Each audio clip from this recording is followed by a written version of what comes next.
এত কিছু ঘটছে কিন্তু নীরব কেন মানুষ? সেভাবে প্রতিবাদ শোরগোল দেখা যাচ্ছে না। আমাদের সঙ্গে যোগ দিয়েছেন গর্গ চট্টোপাধ্যায়, বাংলা পক্ষ নামে যে সংগঠন বাঙালির পাশে দাঁড়িয়ে কাজ করে যাচ্ছে তার অন্যতম সংগঠক এবং ইন্ডিয়ান স্ট্যাটিস্টিক্যাল ইনস্টিটিউটের অধ্যাপক। গর্গবাবু, আপনাকে স্বাগত জানাচ্ছি আমাদের আজকের এই আলোচনায়। আমরা দেখছি একের পর এক বিভিন্ন রাজ্যে, বিজেপি শাসিত রাজ্যগুলোতেই বিশেষ করে বাঙালি পরিযায়ী এবং মুসলিম বাঙালি পরিযায়ী শ্রমিকদেরই বিশেষ করে তাদের হেনস্থা করা হচ্ছে, নানা রকম আক্রমণ তাদের উপর নেমে আসছে। কি কারণে এই পরিস্থিতি হচ্ছে বলে আপনার মনে হয়?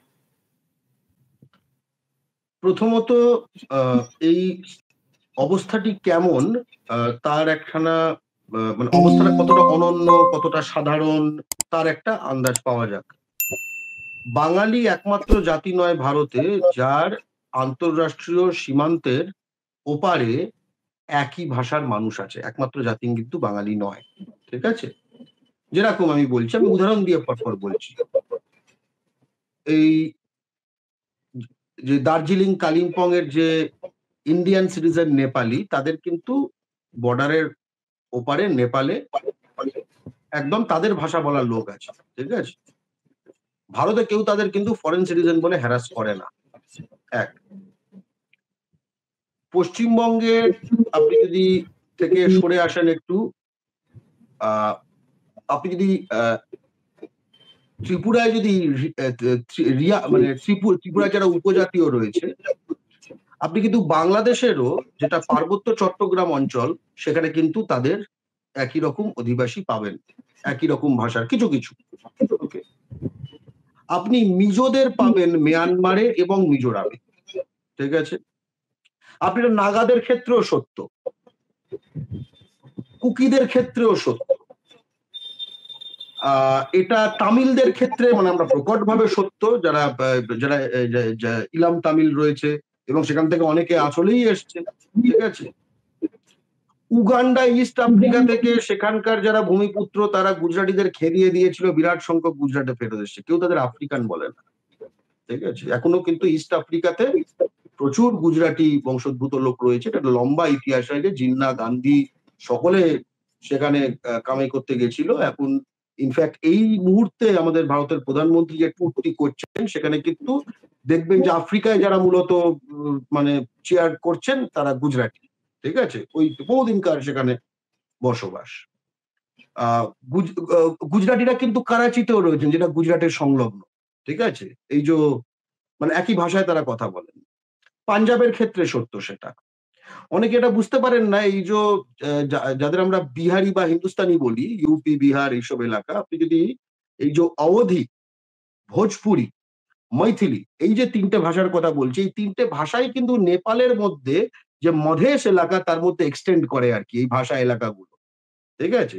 সেখানে তাদের কিন্তু বিয়ে শাদী একদম এরকম সম্পর্ক। কিন্তু এই সবকিছুর মধ্যে যখন আসলে বাংলা বলে বাংলাদেশি এটা যখন বলে পশ্চিমবঙ্গের তথা ভারতের বাঙালিকে যখন টার্গেট করা হচ্ছে, তখন বুঝতে হবে এটা শুধু ফরেনার বলে বা ফরেনার হিসেবে ভুল করে করা হচ্ছে না, আসলেই ভারতে একটি বাঙালি জাতির বিরুদ্ধে ঘৃণার চাষ করা হয়েছে। এগুলো তার ফলাফল। আমরা এটা থেকে যদি এড়িয়ে যাই যে বাংলাদেশি বলে ভুল করছে, ডকুমেন্টস কি, সেগুলো পরের কথা।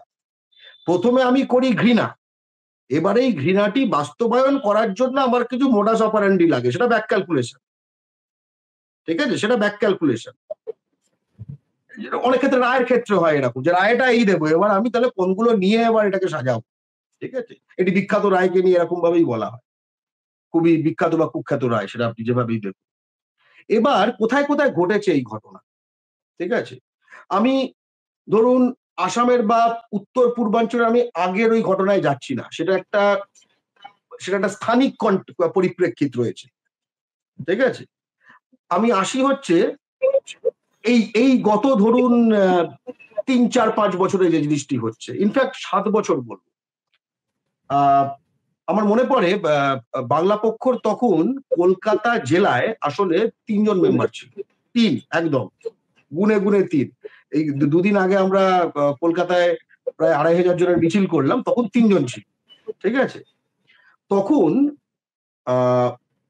আফরাজুল খান বলে মালদার একজন বাঙালি, তাকে রাজস্থানে অন ক্যামেরা পুড়িয়ে মারা হয়েছিল। খুব মানে ঘটনাটি অনেকের হয়তো মনে থাকবে, 2018 সাল। তো তখন আমার মনে পড়ে যে আমরা প্রতিবাদ করতে গেছি, কোথায় প্রতিবাদ করতে যাবো, এখানে রাজস্থান কি একটা ট্যুরিজমের একটা কি অফিস আছে, মনে হচ্ছে যেন আমি একা প্রতিবাদ করছি। তার কারণটা হচ্ছে যে একজন ক্যামেরাটা ধরে রয়েছে, সেও আমাদের সহযোদ্ধা, আর আমি বলছি, ফলে মনে হচ্ছে যেন আমি একা বলছি, আসলে 2-3 জন ছিলাম আমরা। সেই থেকে কিন্তু আমাদের শুরু এই লড়াই, অর্থাৎ তখনও এটা ঘটছে। এবং এই আফরাজুল খানকে যে খুন করেছিল এটাও খুব গুরুত্বপূর্ণ। শম্ভুলাল রেগার লোকটার নাম, তার লিগাল ডিফেন্স ফান্ডে, যে অন ক্যামেরা একজন বাঙালিকে খুন করছে, তার লিগাল ডিফেন্স ফান্ডে পশ্চিমবঙ্গের বড়বাজার থেকে কোটি কোটি টাকা গেছে।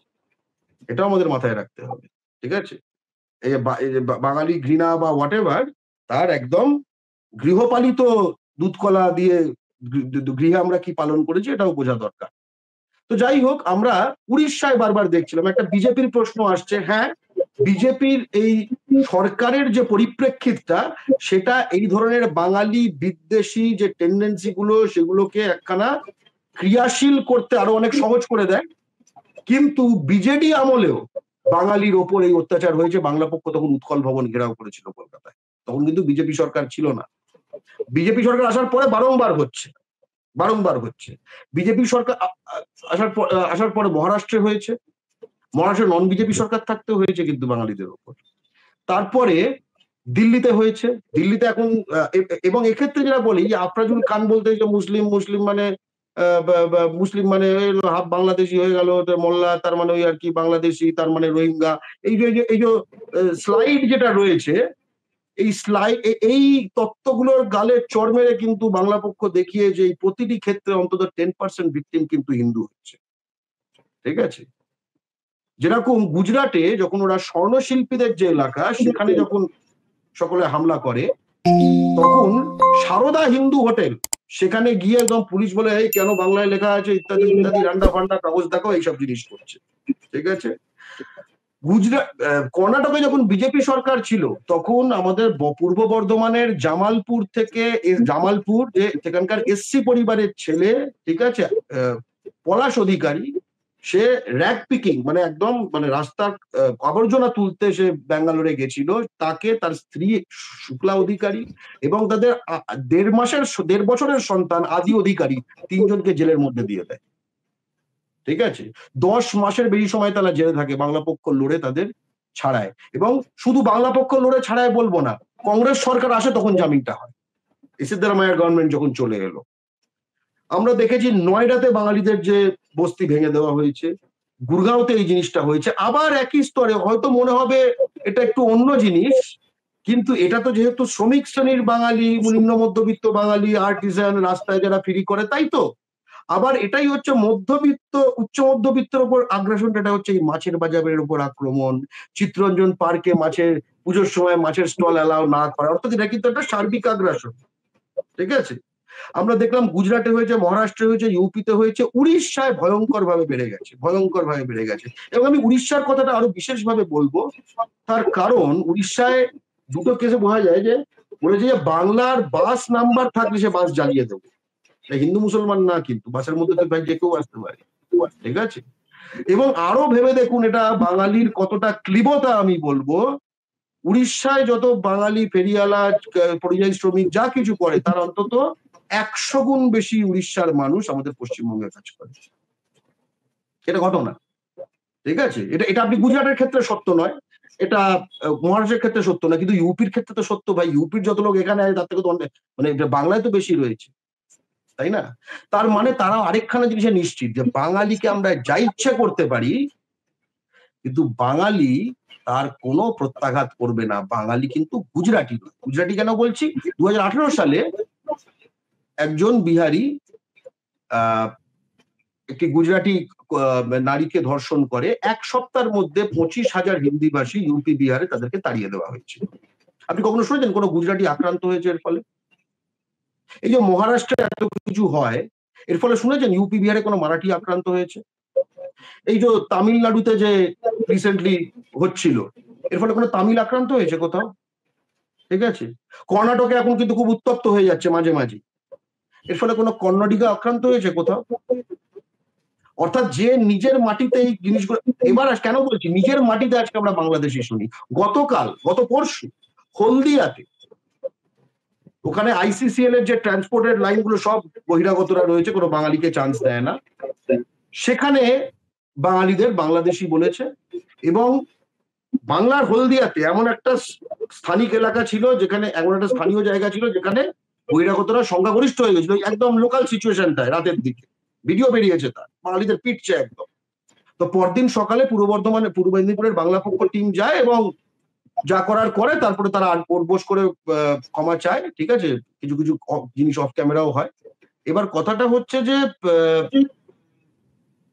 এটা ছাড়া তো হবে না, মানুষ শক্তের ভক্ত নরমের জম, আমরা যদি এইটা, কেন আমাদের জন্য কেউ কাঁদতে আসবে না।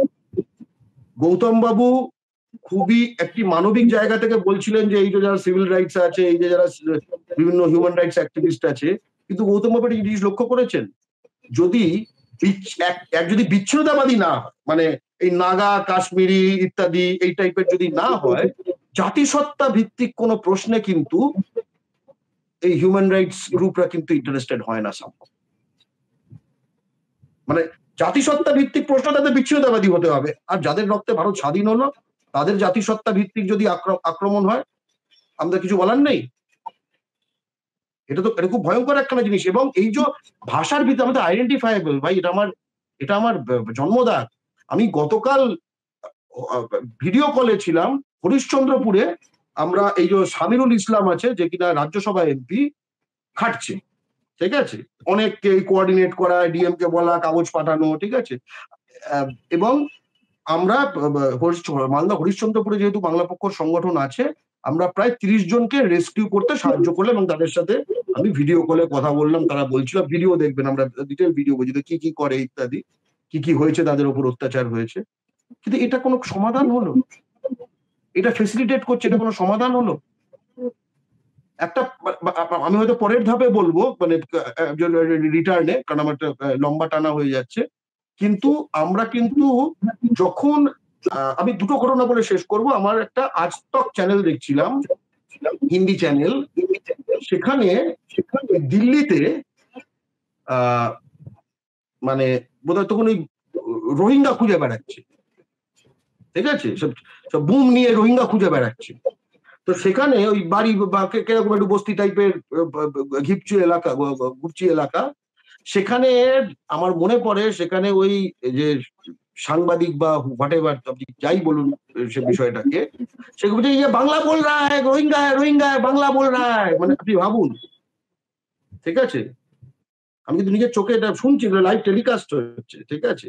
এবং লাইভ টেলিকাস্ট করে সে কিন্তু ওই হিন্দি ভাষী জনগণকে শিক্ষিত করছে না, হিন্দি ভাষী জনগণ এটা চায়, জানে, সেটাকে রিইনফোর্স করছে।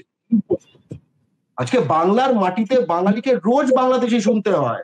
আপনি অন্য রাজ্যে গিয়ে কি বলছেন, পশ্চিমবঙ্গে বাঙালিকে বাংলাদেশি বলার হচ্ছে এরকম ঘটনায় বাংলা পক্ষই অন্তত 100-র বেশি কমপ্লেন দিয়েছে, একটা এফআইআর করে কারোর এগেইনস্টে কিছু হয়নি, ইনক্লুডিং একখানা কেস যেখানে পশ্চিম বর্ধমানে একজন বাঙালি বৃদ্ধ ওই পেটিএম এর মেশিন হয়, ঠিক আছে, পেটিএম এর মেশিনে যে টাকা ঢুকলে যে শব্দটা বেরিয়ে ওঠে সেটা বাংলায় বেরিয়েছে বলে বাংলাদেশি বলে একটি বিহারি ইউথ এই বাঙালি বৃদ্ধকে রাস্তায় পিটিয়ে মেরেছে, ফেলেছে বলে বাংলাদেশি একটা।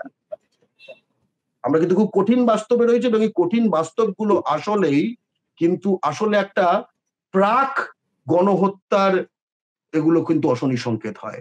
যখন আপনি আপনার ভাষার কারণে একটি এলাকায় যখন চিহ্নিত হয়ে যান, যখন আপনার বিরুদ্ধে আক্রমণ করা, আগ্রাসন করা, এটা যখন কোনো কনসিকুয়েন্সহীন হয়ে যায়, এটার কোনো আইন বিচার হয় না, ঠিক আছে, তখন কিন্তু আপনি আসলে ওই মানে ওই ফ্রি স্টাইলের মধ্যে পড়ে গেলেন, বুঝতে পেরেছেন তো?